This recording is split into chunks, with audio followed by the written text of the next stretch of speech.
नमस्कार श्रोताओं, आप सुन रहे हैं सुनो जिंदगी एहसास के अनकहे पन्ने। मैं हूं पूनम कासलीवाल और आपका हार्दिक स्वागत करती हूं इस साहित्यिक यात्रा में। कुछ कहानियां समय के साथ पुरानी नहीं होती, वे हर पीढ़ी के दिल में फिर से जन्म लेती हैं।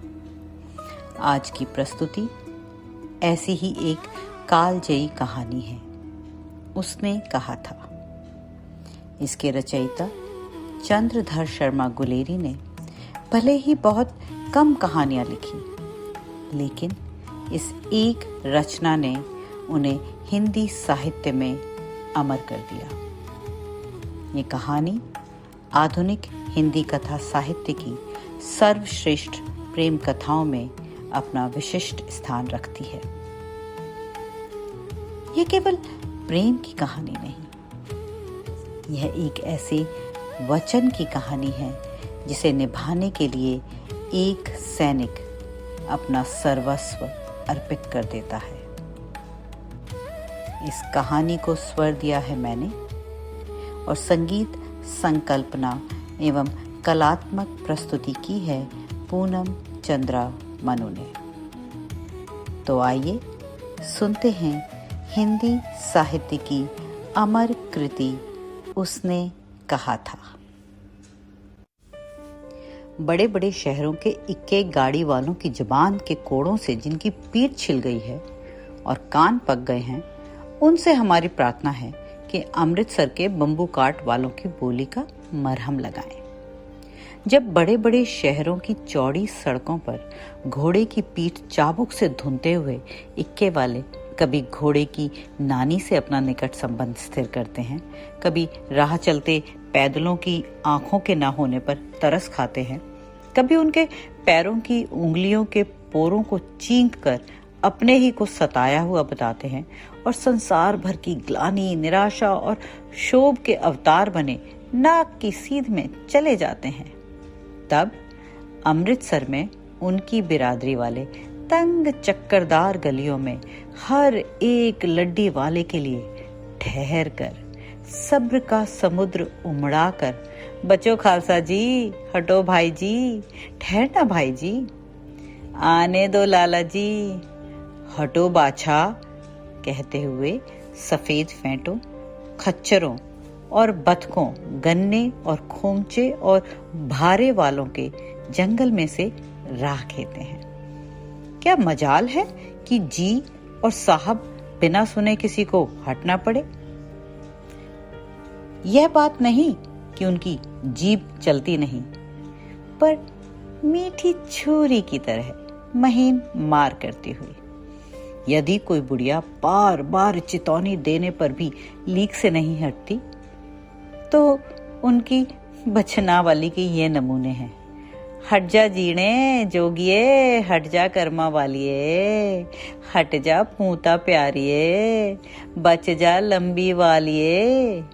समष्टि में इनके अर्थ हैं कि तू जीने योग्य है, तू भाग्यों वाली है, पुत्रों को प्यारी है, लंबी उम्र तेरे सामने है, तू क्यों मेरे पहिए के नीचे आना चाहती है, बच जा।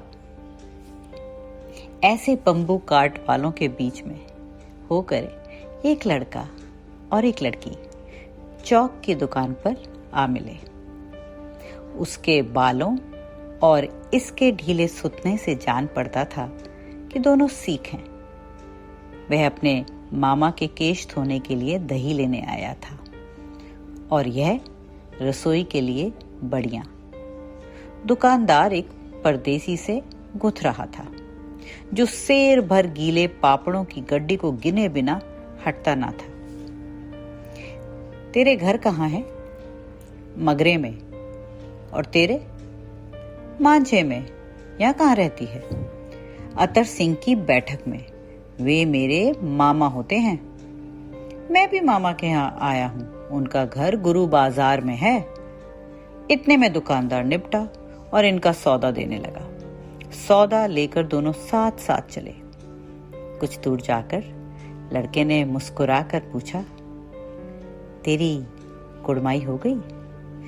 इस पर लड़की कुछ आंखें चढ़ाकर धत कहकर दौड़ गई और लड़का मुंह देखता रह गया। दूसरे तीसरे दिन सब्जी वाले के यहाँ, दूध वाले के यहाँ अकस्मात दोनों मिल जाते। महीना भर यही हाल रहा। 2-3 बार लड़के ने फिर पूछा, तेरी कुड़माई हो गई? और उत्तर में वही धत मिला। एक दिन जब फिर लड़के ने वैसे ही हंसी में चिढ़ाने के लिए पूछा तो लड़की लड़के की संभावना के विरुद्ध बोली, हाँ हो गई। कब? कल। देखते नहीं यह रेशम से कड़ा हुआ सालू? लड़की भाग गई। लड़के ने घर की राह ली। रास्ते में लड़के को एक मोरी में ढकेल दिया, एक छावड़ी वाले की दिन भर की कमाई खोई, एक कुत्ते पर पत्थर मारा और एक गोभी वाले के ठेले में दूध उड़ेल दिया। सामने नहाकर आती हुई किसी वैष्णवी से टकराकर अंधे की उपाधि पाई, तब कहीं घर पहुंचा। राम राम, यह भी कोई लड़ाई है? दिन रात खंदकों में बैठे हड्डियां अकड़ गईं। लुधियाना से 10 गुना जाड़ा और मे और बर्फ ऊपर से। पिंडलियों तक कीचड़ में धसे हुए हैं। जमीन कहीं दिखती नहीं। घंटे 2 घंटे में कान के पर्दे फाड़ने वाले धमाके के साथ सारी खंदक हिल जाती है और 100 गज धरती उछल पड़ती है। इस गैबी गोले से बचे तो कोई लड़े। नगर कोट का जलजला सुना था। यहाँ दिन में 25 जलजले होते हैं। जो कहीं खंदक से बाहर साफा या कोहनी निकल गई तो चटाक से गोली लगती है। न मालूम बेईमान मिट्टी में लेटे हुए हैं या घास की पत्तियों में छिपे रहते हैं। लहजना सिंह, और 3 दिन हैं। 4 तो खंदक में बिता ही दिए। परसों रिलीफ आ जाएगी और फिर 7 दिन की छुट्टी। अपने हाथ झटका करके और पेट भर कर सो रहेंगे उसी फिरंगी मेम के बाग में। मखमल सा हरा घास है। फल और दूध की वर्षा कर देती है। लाख कहते हैं दाम नहीं लेती। कहती है तुम राजा हो, मेरे मुल्क को बचाने आए हो। 4 दिन तक पलक नहीं झांपी। बिना फेरे घोड़ा बिगड़ता है और बिना लड़े सिपाही। मुझे तो संगीन चढ़ाकर मार्च का हुक्म मिल जाए, फिर 7 जर्मनों को अकेला मार कर ना लौटूं तो मुझे दरबार साहब की देहली पर मत्था टेकना नसीब ना हो। पाजी कहीं के कलों के घोड़े संगीन देखते ही मुंह फाड़ देते हैं और पैर पकड़ने लगते हैं। यों अंधेरे में 30-30 मन का गोला फेंकते हैं। उस दिन धावा किया था, 4 मील तक एक जर्मन नहीं छोड़ा था। पीछे जनरल ने हट जाने का कमान दिया, नहीं तो सीधे बर्लिन पहुंच जाते। क्यों? सूबेदार हजारा सिंह ने मुस्कुराकर कहा, लड़ाई के मामले में जमादार या नायक के चलाए नहीं चलती। बड़े अफसर दूर की सोचते हैं। 300 मील का सामना है, एक तरफ बढ़ गए तो क्या होगा? सूबेदार जी सच है, लहन सिंह बोला, पर करे क्या? हड्डियों में जाड़ा धस गया है। सूर्य निकलता नहीं और खाई में दोनों तरफ के चंबे की बावलियों के से सोते झर रहे हैं। एक धावा हो जाए तो गर्मी आ जाए। उद्यमी उठ, सिगड़ी में कोले डाल। वजीरा, तुम 4 जने बाल्टियां लेकर खाई का पानी बाहर फेंको। महासिंह, शाम हो गई है, खाई के दरवाजे का पहरा बदल दो। यह कहते हुए सूबेदार सारी खंदक के चक्कर लगाने लगे। वजीरा सिंह पलटन का विदूषक था। बाल्टी में गंदला पानी भरकर खाई के बाहर फेंकता हुआ बोला, मैं बाधा बन गया हूं, करो जर्मनी के बादशाह का तर्पण। इस पर सब खिलखिला पड़े और उदासी के बादल फट गए। लहना सिंह ने दूसरी बाल्टी भरकर उसके हाथ में देकर कहा, अपनी बाड़ी के खरबूजों में पानी दो, ऐसा खाद का पानी पंजाब भर में नहीं मिलेगा। हाँ, देश क्या है, स्वर्ग है। मैं तो लड़ाई के बाद सरकार से 10 धूमा जमीन यहाँ मांग लूंगा और फलों के बूटे लगाऊंगा। लाड़ी होरा को भी यहाँ बुला लेंगे, या वही दूध पिलाने वाली फिरंगी मेम। चुप कर, यहाँ वालों को शर्म नहीं। देश देश की चाल। आज तक मैं न समझा सका, सिख तंबाकू नहीं पीते, वह सिगरेट देने की हट करती है, होठों से लगाना चाहती है, और मैं पीछे हटता हूँ तो समझती है कि राजा बुरा मान गया, अब मेरे मुल्क के लिए लड़ेगा नहीं। अच्छा, ये अब बोधा सिंह कैसा है? अच्छा है, जैसे मैं जानता ही ना हूं। रात भर तुम अपने कंबल से उसे उड़ाते हो और आप सिगड़ी के सहारे गुजर करते हो। उसके पहरे पर आप पहरा दे आते हो। अपने सूखे लकड़ी के तख्तों पर उसे सुलाते हो। आप कीचड़ में पड़े रहते हो। कहीं तुम ना मांदे पड़ जाओ। जाड़ा क्या है, मौत है, और निमोनिया से मरने वालों को मुरब्बे नहीं मिला करते। मेरा डर मत करो, मैं तो बुलेल की खड्ड के किनारे मरूंगा। भाई कीरत सिंह की गोदी पर मेरा सिर होगा और मेरे हाथ में लगाए हुए आंगन के आम के पेड़ की छाया होगी। वजीरा सिंह ने त्योरी चढ़ाकर कहा, क्या मरने मारने की बात लगाई है? मरे जर्मनी और तुर्क। हाँ भाइयों, कैसे? दिल्ली शहर में पिशोर नू जिंदिया कर लेना लौंगा दा बपार मंडिए, कर लेना नांदड़े दा सौदा अड़िए, लाड़ा चटका कदुए नू क बाणिया वे मजेदार गोरिए, हुण लाड़ा चटका कदुए नू। कौन जानता था कि दड़िया वाले घरबारी सिख ऐसे लुच्चों का गीत गाएंगे। पर सारी खंदक इस गीत से गूंज उठी और सिपाही फिर ताजे हो गए, मानो 4 दिन से सोते और मौज ही करते रहे हों। दोपहर मानो रात गई है, अंधेरा है, सन्नाटा छाया हुआ है। बोधा सिंह खाली बिस्कुटों के 3 टिनों पर अपने दोनों कंबल बिछाकर और लहना सिंह के 2 कंबल और एक बरान कोट ओढ़कर सो रहा है। लहना सिंह पहरे पर खड़ा हुआ है। एक आंख खाई के मुंह पर है और एक बोधा सिंह के दुबले शरीर पर। बोधा सिंह करहा रहा है। क्यों बोधा भाई, क्या है? पानी पिला दो। लहना सिंह ने कटोरा उसके मुंह से लगाकर पूछा। कहो, कैसे हो? पानी पीकर बोधा बोला, कपकपी छूट रही है, रोम रोम में तार दौड़ रहे हैं, दांत बज रहे हैं। अच्छा, मेरी जर्सी पहन लो। और तुम? मेरे पास सिगड़ी है और मुझे गर्मी लगती है, पसीना आ रहा है। ना, मैं नहीं पहनता। 4 दिन से तुम मेरे लिए।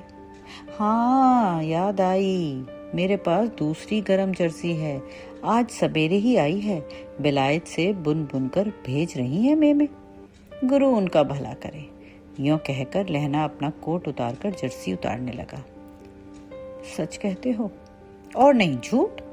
यूं कहकर नहीं करते बोधा को उसने जबरदस्ती जर्सी पहना दी और आप खाकी कोट और जीन का कुर्ता भर पहनकर पहरे पर आ खड़ा हुआ। मेम की जर्सी की कथा केवल कथा थी। आधा घंटा बीता।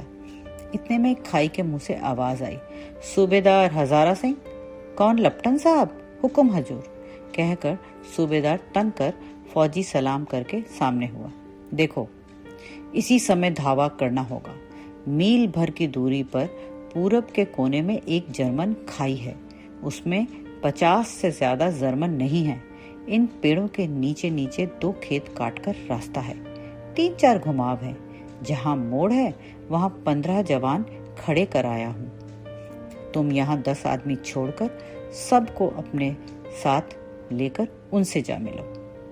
खंदक छीनकर वहीं जब तक दूसरा हुक्म ना मिले डटे रहना। हम यहाँ रहेगा। जो हुक्म। चुपचाप सब तैयार हो गए। बोधा भी कंबल उतारकर चलने लगा। तब लहना सिंह ने उसे रोका। लहना सिंह आगे हुआ तो बोधा के बाप सूबेदार ने उंगली से बोधा की ओर इशारा किया। लहना सिंह समझकर चुप हो गया। पीछे 10 आदमी कौन रहे, इस पर बड़ी हुज्जत हुई। कोई रहना न चाहता था। समझा बुझाकर सूबेदार ने मार्च किया। लप्टन साहब लहना सिंह की सिगड़ी के पास मुंह फेर कर खड़े हो गए और जेब से सिगरेट निकालकर सुलगाने लगे। 10 मिनट बाद उन्होंने लहना की ओर हाथ बढ़ाकर कहा, लो तुम भी पियो। आंख मारते मारते लहना सिंह सब समझ गया। मुंह का भाव छिपाकर बोला, लाओ साहब। हाथ आगे करते ही उसने सिगड़ी के उजाले में साहब का मुंह देखा, बाल देखे, तब उसका माथा ठनका। लप्टन साहब के पट्टियों वाले बाल एक दिन में कहाँ उड़ गए और उनकी जगह कैदियों से कटे बाल कहाँ से आए? शायद साहब शराब पिए हुए हैं और उन्हें बाल कटवाने का मौका मिल गया है। लहना सिंह ने जांचना चाहा। लप्टन साहब 5 वर्ष से उसकी रेजिमेंट में थे। क्यों साहब, हम लोग हिंदुस्तान कब जाएंगे? लड़ाई खत्म होने पर। क्यों, क्या यह देश पसंद नहीं? नहीं साहब, शिकार के वे मजे यहाँ कहाँ। याद है, पार साल नकली लड़ाई के पीछे हम आप जगाधरी जिले में शिकार करने गए थे। हाँ, वहीं जब आप खोते पर सवार थे और आपका खानसामा अब्दुल्ला रास्ते में एक मंदिर में जल चढ़ाने को रह गया था। बेशक, पाजी कहीं का। सामने से वह नीलगाय निकली कि ऐसी बड़ी मैंने कभी ना देखी थी, और आपकी एक गोली कंधे में लगी और पुट्ठे में निकली। ऐसे अफसर के साथ शिकार खेलने में मजा है। क्यों साहब, शिमले से तैयार होकर उस नीलगाय का सिर आ गया था ना? आपने कहा था कि रेजिमेंट की मेस में लगाएंगे। हाँ, पर मैंने वह विलायत भेज दिया। ऐसे बड़े बड़े सींग 2-2 फुट के तो होंगे। हाँ लहना सिंह, 2 फुट 4 इंच के थे। तुमने सिगरेट नहीं पिया? पीता हूँ साहब, दिया सलाई लेकर आता हूँ, कहकर लहना सिंह खंदक में घुसा। अब उसे संदेह नहीं रह गया था। उसने झटपट निश्चय कर लिया कि उसे क्या करना चाहिए। अंधेरे में वह किसी सोने वाले से टकराया। कौन? वजीर सिंह? हाँ, क्यों लहना, क्या कयामत आ गई? जरा आंख तो लगने दी होती। होश में आ जाओ, कयामत आई और लप्टन साहब की वर्दी पहन कर आई है। क्या? लप्टन साहब या तो मारे गए हैं या कैद हो गए हैं। उनकी वर्दी पहनकर यह कोई जर्मन आया है। सूबेदार ने इसका मुंह नहीं देखा, मैंने देखा और बातें की हैं। सोहरा साफ उर्दू बोलता है, पर किताबी उर्दू, और मुझे पीने को सिगरेट दिया है। तो अब मारे गए, धोखा है। सूबेदार होरा कीचड़ में चक्कर काटते फिरेंगे और यहाँ खाई पर धावा होगा। उठो, एक काम करो, पलटन के पैरों के निशान देखते देखते दौड़ जाओ। अभी बहुत दूर न गए होंगे। सूबेदार से कहो एकदम लौट आए। खंदक की बात झूठ है। चले जाओ, खंदक के पीछे से निकल जाओ, पत्ता तक ना खड़के, देर मत करो। हुक्म तो यह है कि यहीं। ऐसी तैसी हुक्म की, मेरा हुक्म। जमादार लहना सिंह, जो इस वक्त यहाँ सबसे बड़ा अफसर है, उसका हुक्म है। मैं लप्टन साहब की खबर लेता हूँ। पर यहाँ तो तुम 8 हैं। 8 नहीं, 10 लाख। एक अकालिया सिख 1.25 लाख के बराबर होता है। चले जाओ। लौटकर खाई के मुहाने पर लहना सिंह दीवार से चिपक गया। उसने देखा कि लप्टन साहब ने जेब से बेल के बराबर 3 गोले निकाले। तीनों की जगह खंदक की दीवारों में घुसेड़ दिया और तीनों में से एक तार सा बांध दिया। तार के आगे सूत की एक गुत्थी थी, जिसे सिगड़ी के पास रखा। बाहर की तरफ जाकर एक दिया सलाई जलाकर गुत्थी पर रखने बिजली की तरह दोनों हाथों से उल्टी बंदूक को उठाकर लहना सिंह ने साहब की कोहनी पर तान कर दे मारा। धमाके के साथ साहब के हाथ से दियासलाई गिर पड़ी। लहना सिंह ने एक कुंदा साहब की गर्दन पर मारा और साहब मीन गुट करते हुए चित हो गए। लहना सिंह ने तीनों गोले बीन कर खंदक के बाहर फेंके और साहब को घसीट कर सिगड़ी के पास लेटाया। जेबों की तलाशी ली, 3-4 लिफाफे और एक डायरी निकालकर उन्हें अपनी जेब के हवाले किया। साहब की मूर्छा हटी। लहना सिंह हंसकर बोला, क्यों लेफ्टिनेंट साहब, मिजाज कैसा है? आज मैंने बहुत बातें सीखी। यह सीखा कि सिख सिगरेट पीते हैं, यह सीखा कि जगाधरी के जिले में नील गाय होती हैं और उनके 2 फुट 4 इंच के सींग होते हैं। यह सीखा कि मुसलमान खानसामा मूर्तियों पर जल चढ़ाते हैं और लेफ्टिनेंट साहब खोते पर चढ़ते हैं। पर यह तो कहो, ऐसी साफ उर्दू कहाँ से सीखाए? हमारे लेफ्टिनेंट साहब तो बिना डैम के 5 लफ्ज भी नहीं बोला करते थे। लहना ने पतलून के जेबों की तलाशी नहीं ली थी। साहब ने मानो जाड़े से बचने के लिए दोनों हाथ जेबों में डाले। लहना सिंह कहता गया, चालाक तो बड़े हो, पर मांझे का लहना इतने बरस लेफ्टिनेंट साहब के साथ रहा है। उसे चकमा देने के लिए 4 आंखें चाहिए। 3 महीने हुए एक तुर्की मौलवी मेरे गांव आया था। औरतों को बच्चे होने के ताबीज बांटता था और बच्चों को दवाई देता था। चौधरी के बड़ के नीचे मंजा बिछाकर हुक्का पीता रहता था और कहता था कि जर्मनी वाले बड़े पंडित हैं। वेद पढ़ पढ़कर उसमें वे विमान चलाने की विद्या जान गए हैं। गौ को नहीं मारते। हिंदुस्तान में आ जाएंगे तो गौ हत्या बंद कर देंगे। मंडी में बनियों को बहकाता कि डाक खाने से रुपया निकाल लो, सरकार का राज्य आने वाला है। डाक बाबू पोलूराम भी डर गया था। मैंने मुल्ला जी की दाढ़ी मोड़ दी थी और गांव से बाहर निकाल कर कहा, जो मेरे गांव में अब पैर रखा था। साहब की जेब में से पिस्तौल चला और लहना की जांग में गोली लगी। इधर लहना की हेनरी मार्टिन के 2 फायरों ने साहब की कपाल क्रिया कर दी। धड़ाका सुनकर सब दौड़े आए। बोधा चिल्लाया, क्या है? लहना सिंह ने उसे यह कहकर सुला दिया कि एक हड़का हुआ कुत्ता आया था, मार दिया, और औरों से सब हाल कह दिया। सब बंदूकें लेकर तैयार हो गए। लहना ने साफा फाड़कर घाव के दोनों तरफ पट्टियां कसकर बांधी। घाव मांस में ही था। पट्टियों के कसने से लहू निकलना बंद हो गया। इतने में 70 जर्मन चिल्लाकर खाई में घुस पड़े। सिखों की बंदूकों की बाढ़ से पहले धावे को रोका, दूसरे को रोका, पर यहाँ थे 8। लहना सिंह तक तक कर मार रहा था। वह खड़ा था और लेटे हुए थे और वे 70। अपने मुर्दा भाइयों के शरीर पर चढ़कर जर्मन आगे घुसे आते थे। थोड़े से मिनटों में वे अचानक आवाज आई, वाहे गुरु जी की फतेह, वाहे गुरु जी का खालसा, और धड़ाधड़ बंदूकों के फायर जर्मनों की पीठ पर पड़ने लगे। ऐन मौके पर जर्मन 2 चक्की के पाटों के बीच आ गए। पीछे से सूबेदार हजारा सिंह के जवान आग बरसाते थे और सामने लहना सिंह के साथियों की संगीन चल रहे थे। पास आने पर पीछे वालों ने भी संगीन पिरोना शुरू कर दिया। एक किलकारी और अकाल सिखा दी फौज आई। वाहे गुरु जी दी फतेह, वाहे गुरु जी दा खालसा, सत श्री अकाल, और लड़ाई खत्म हो गई। 63 जर्मन या तो खेत रहे थे या करहा रहे थे।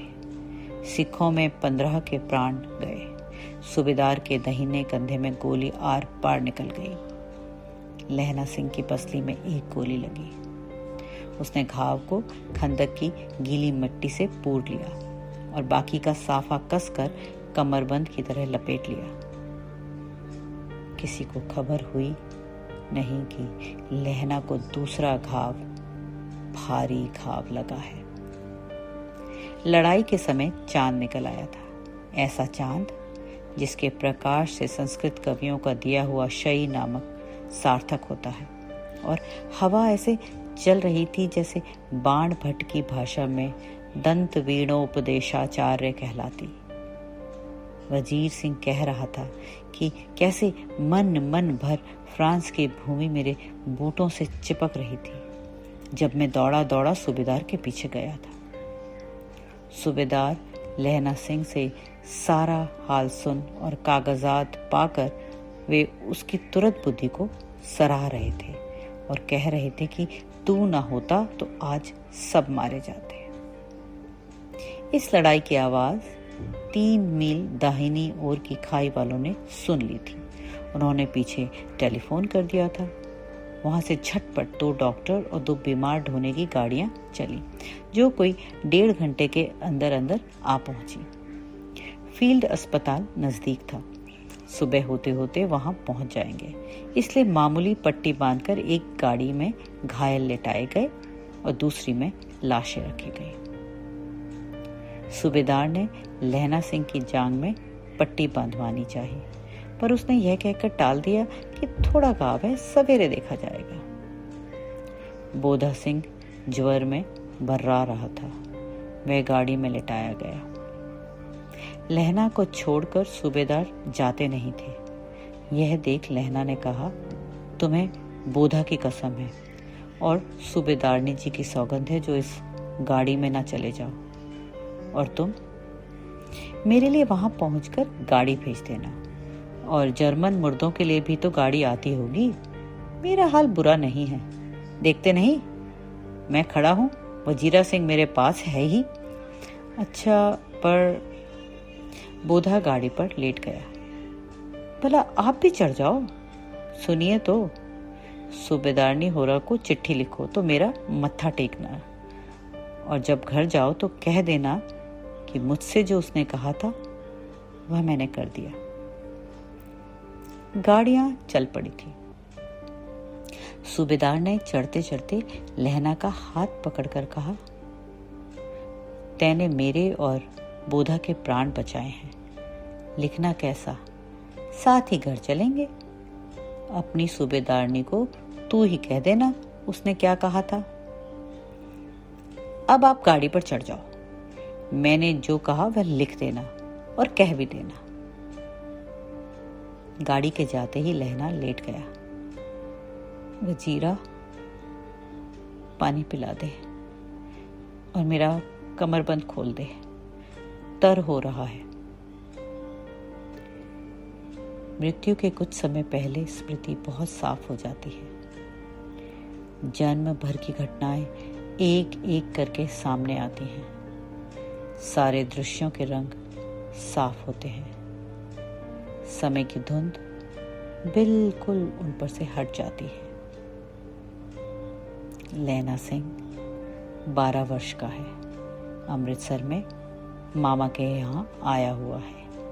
दही वाले के यहाँ, सब्जी वाले के यहाँ, हर कहीं उसे एक 8 वर्ष की लड़की मिल जाती है। जब वह पूछता है, तेरी कुड़माई हो गई, तब धत कहकर वह भाग जाती है। एक दिन उसने वैसे ही पूछा तो उसने कहा, हाँ, कल हो गई। देखते नहीं है रेशम के फूलों वाला सालू। सुनते ही लहना सिंह को दुख हुआ, क्रोध हुआ। क्यों हुआ? वजीर सिंह, पानी पिला दो। 25 वर्ष बीत गए। अब लहना सिंह नंबर 77 राइफल्स में जमादार हो गया है। उस 8 वर्ष की कन्या का ध्यान ही न रहा। न मालूम वह कभी मिली थी या नहीं। 7 दिन की छुट्टी लेकर जमीन के मुकदमे की पैरवी करने वह अपने घर गया। वहां रेजिमेंट के अफसर की चिट्ठी मिली कि फौज लाम पड़ जाती है, फौरन चले आओ। साथ ही सूबेदार हजारा सिंह की चिट्ठी मिली कि मैं और बोधा सिंह भी लाम पड़ जाते हैं, लौटते हुए हमारे घर होते जाना, साथ ही चलेंगे। सूबेदार का गांव रास्ते में पड़ता था और सूबेदार उसे बहुत चाहता था।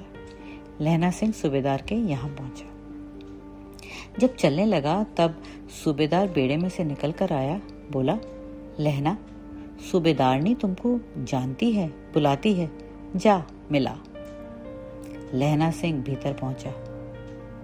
सूबेदारनी मुझे जानती है? कब से? रेजिमेंट के क्वार्टर में तो कभी सूबेदार के घर के लोग रहे नहीं। दरवाजे पर जाकर मत्था टेकना कहा। आशीष सुनी। लहना सिंह चुप। मुझे पहचाना? नहीं। तेरी कुड़माई हो गई? धत, कल हो गई। देखते नहीं, रेशमी बूटों वाला सालू अमृतसर में। भवों की टकराहट से मूर्छा खुली, करवट बदली, पसली का घाव बह निकला। वजीरा, पानी पिला, उसने कहा था। स्वप्न चल रहा है, सूबेदारनी कह रही है। मैंने तेरे को आते ही पहचान लिया। एक काम कहती हूँ, मेरे तो भाग फूट गए। सरकार ने बहादुरी का खिताब दिया है, लायलपुर में जमीन दी है। आज नमक हलाली का मौका आया है, पर सरकार ने हम तीमियों की एक घंगरिया पलटन क्यों न बना दी, जो मैं भी सूबेदार के साथ चली जाती। एक बेटा है, फौज में भर्ती हुए उसे 1 ही बरस हुआ। उसके पीछे 4 और हुए, पर एक भी नहीं जिया। सूबेदारनी रोने लगी। अब दोनों जाते हैं। मेरे भाग तुम्हें याद है? एक दिन टांगे वाले का घोड़ा दही वाले की दुकान के सामने बिगड़ गया था। तुमने उस दिन मेरे प्राण बचाए थे। आप घोड़े की लातों में चले गए थे, मुझे उठाकर दुकान के तख्ते पर खड़ा कर दिया था। ऐसे ही इन दोनों को बचाना, यही मेरी भिक्षा है। तुम्हारे आगे आंचल पसारती हूँ। रोते रोते सूबेदारनी ओबरी में चली गई। लहना भी आंसू पोंछता हुआ बाहर आया। वजीर सिंह, पानी पिला, उसने कहा था। लहना का सिर अपनी गोद में रखे वजीरा सिंह बैठा है। जब मांगता है तब पानी पिला देता है। आधे घंटे तक लहना चुप रहा, फिर बोला, कौन? कीरत सिंह? वजीरा ने कुछ समझकर कहा, हाँ। भैया, मुझे और ऊंचा कर ले, अपने पट पर मेरा सिर रख ले। वजीरा ने वैसा ही किया। हाँ, अब ठीक है, पानी पिला दे। बस अब के हाड़ में यह आम खूब फलेगा। चाचा भतीजा दोनों यहीं बैठकर आम खाना। जितना बड़ा तेरा भतीजा है, उतना ही है आम। जिस महीने उसका जन्म हुआ था, उसी महीने में मैंने इसे लगाया था।